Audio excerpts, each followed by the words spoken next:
This is Dr. Freeman, broadcasting from the basement of the old St. Jude's Medical Wing. It is 0300 hours, 31 days since the first case was reported in the valley, and tonight the airwaves feel heavier than usual. I have been sitting here for 3 hours slowly turning the dial, searching for a single human voice that isn't my own. I started at the top of the FM band and worked my way down, kilohertz by kilohertz, and the result is always the same.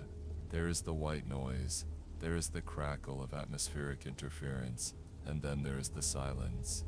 Not a peaceful silence, but a heavy pressurized void that feels like it's trying to push its way through the speakers and into the room with me.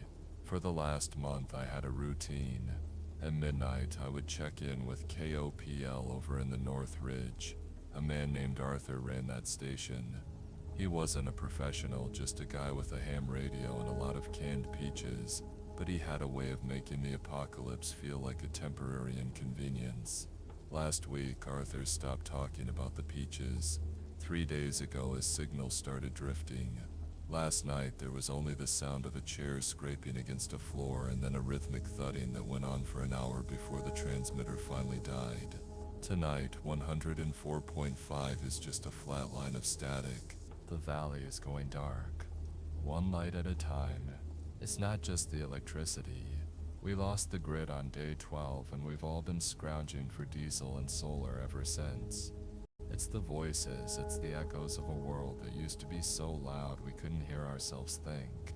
Now, I find myself straining to hear anything at all.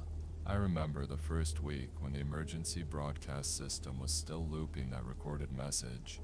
It was a woman's voice, calm and detached, telling us to stay indoors, to seal our windows, to avoid contact with anyone exhibiting signs of pale skin or ocular hemorrhaging. She sounded so certain, as if a few rolls of duct tape and some heavy curtains could stop the tide. I wonder where she is now. I wonder if she was a real person or just a digital ghost programmed to lie to us while the world bled out. I've spent the last month watching the progression of this thing from behind a reinforced glass window in the pathology lab. As a doctor, I've seen my share of infections. I've seen things that eat the body from the inside out, things that turn the mind into a labyrinth of shadows. But this isn't a disease. It's a predatory restructuring. They don't just die and come back. They change. Their metabolic rate spikes. Their adrenal glands swell until they are in a constant state of hyper-awareness, and their blood becomes a vacuum.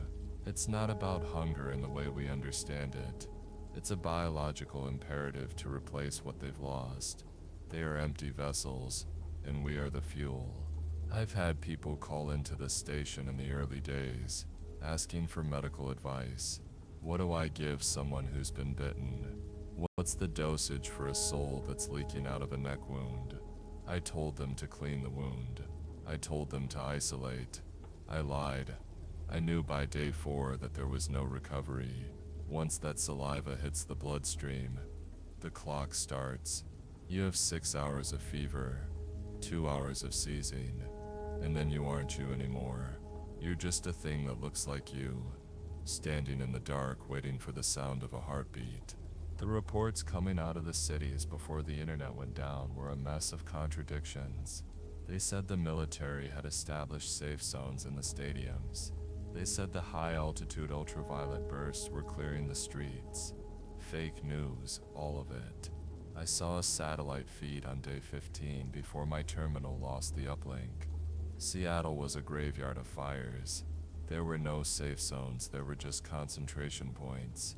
We were told to gather in large groups for protection, which in hindsight was like ringing a dinner bell for every hungry thing within 50 miles. They don't need to see you. They can smell the heat of your skin. They can hear the rhythm of your pulse through a wooden door. I've had to learn to breathe differently.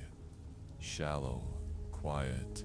I keep the lights in this studio dim to the lowest possible setting.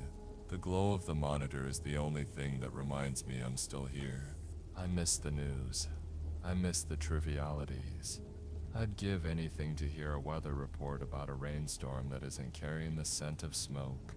I'd give anything to hear a sports score or a debate about local taxes.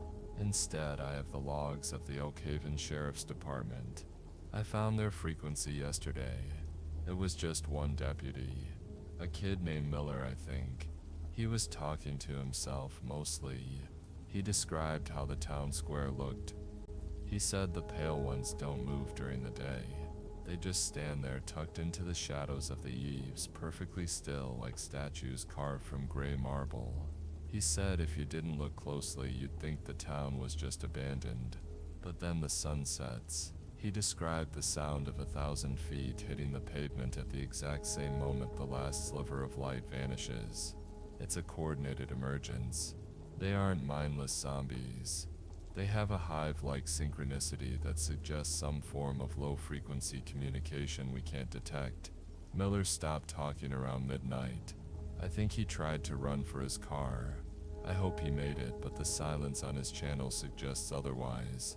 It's been 30 days, and the world has already begun to decay in ways I didn't expect. The silence is the worst part, but the smell is a close second. It's a thick, sweet, metallic scent that hangs over the valley. It's the smell of a species being harvested. I find myself thinking about the ethics of my profession lately. I took an oath to do no harm, but what does that mean when the patient is no longer a person? When I see them moving outside the hospital gates, I don't see patients. I see shadows with teeth. I've had to do things this month that would have been unthinkable in February. I've had to turn people away. I've had to lock the doors while they screamed. If you're listening and you were one of the people at the gate on night 20, I want you to know that I still see your faces when I close my eyes. I see the desperation, but I also saw the marks on your arms. I couldn't let the infection inside. This basement is the only place left with a working transmitter and a clean air supply. If this falls, the valley goes completely dark. I wonder how many of us are left, huddled in basements and attics, clutching transistor radios like they're holy relics. Are you out there? Are you listening to me and wondering if you're the last one too? We are the fading echoes of a civilization that thought it was at the top of the food chain. We spent centuries worrying about nuclear war or climate change, never imagining that the end would come in the form of a microscopic hitchhiker in the blood. It's a humbling thought. We aren't being conquered by an army, we're being recycled by a predator that's more efficient than we are. I'm looking at my signal board. The little green lights are flickering, showing that my voice is going out into the night. But there's no feedback. No one is calling the emergency line. No one is tapping out Morse code on the lower bands. It's just me and the hum of the generator. I have enough fuel for another week, maybe 10 days if I'm frugal. After that, I'll have to go up. I'll have to step out into that gray, quiet world and see what's left of the valley. I wonder if I'll recognize it. I wonder if I'll recognize myself. The isolation does things to your mind. You start to hear things in the static.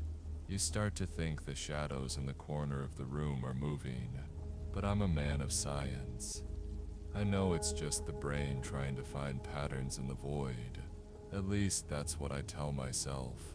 If there is anyone still broadcasting, if there is a station I haven't found, please turn up your gain.